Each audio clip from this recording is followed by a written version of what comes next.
All right, so this is going to be an article from MSN.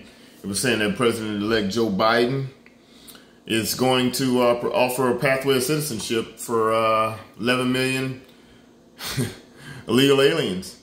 And so here we go. Let me go ahead and start. Before we do that, comment, like, share, subscribe. I got this up on the screen through DuckDuckGo, so it's doesn't have a whole lot of all the ads and everything, so it doesn't look like it probably would on a regular screen. So here we go. President-elect Joe Biden's decision to immediately ask Congress to offer legal status to an estimated 11 million people in the country has surprised advocates, given how the issue has long divided Democrats and Republicans, even within their own party.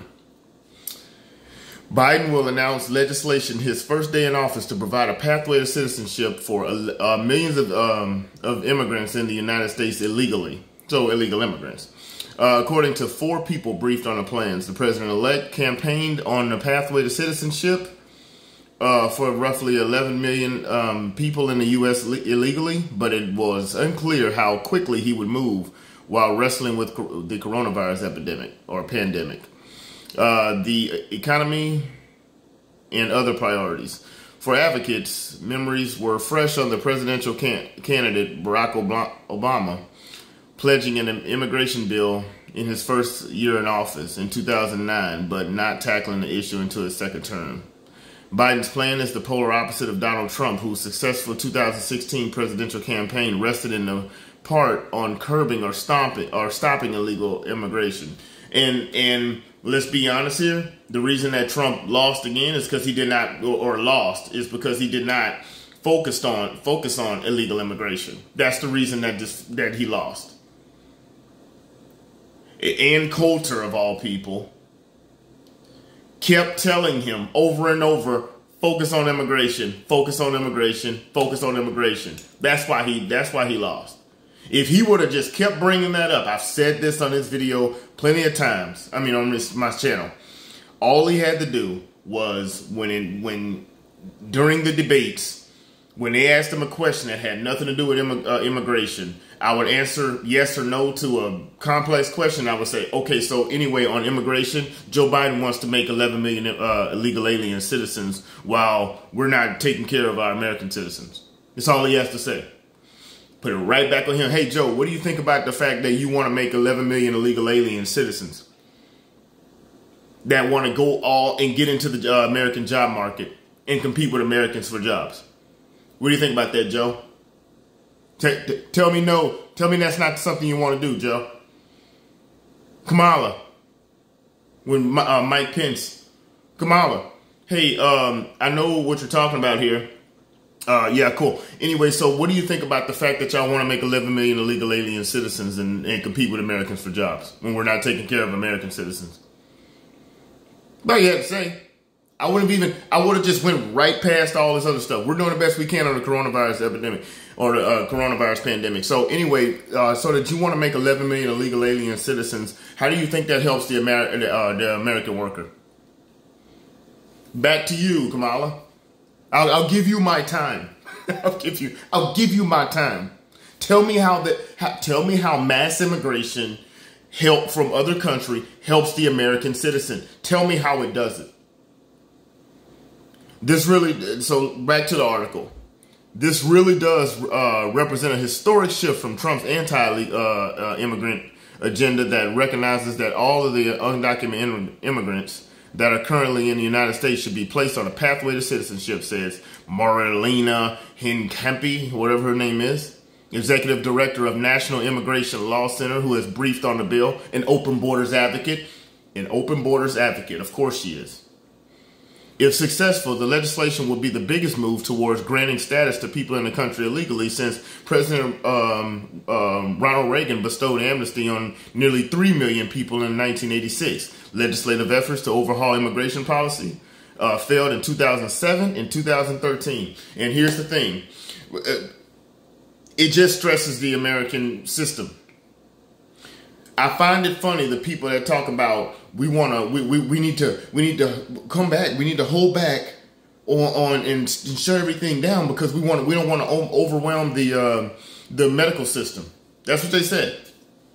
Well, you know a great way to not overwhelm the American or the healthcare system? You know a great way to do that? Deport 11 million people that are not supposed to be here in the first place. And of course, it's actually more than that. Now, if you deport those people, imagine how many people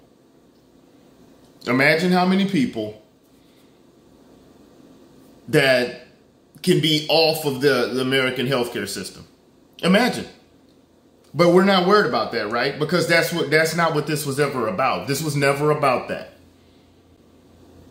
If you want to, and I find it funny, the amount of people that say mass immigration creates jobs, or it's a net benefit to the American people. It's not a benefit to the American people, if you deport 11 million people, that helps to not have the job market flush with so many people trying to actually get jobs. This is not hard. It's supply and demand. That's all this is supply and demand. If you have too much money out there into the system, guess what? It creates inflation because there's too much. If you don't have enough of a certain product, guess what happens? Xbox Series X right now, a PS5, they're going for how much? More than their actual suggested price, because there aren't as many out there. There aren't enough out there for the demand. So if you do the same with the job market, if there's not enough people for the demand, guess what? Companies have to compete. The competition means more pay. The competition means more benefits. How is this hard?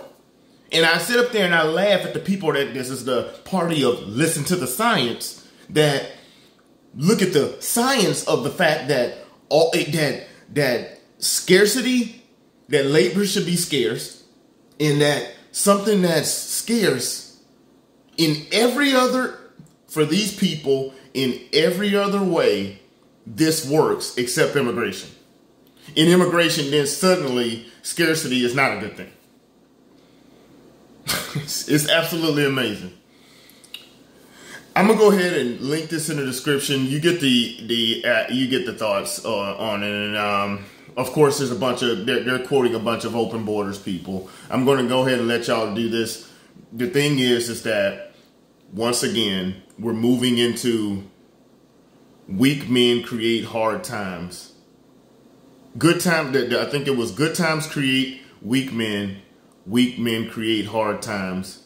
Hard times create strong men. It has to happen.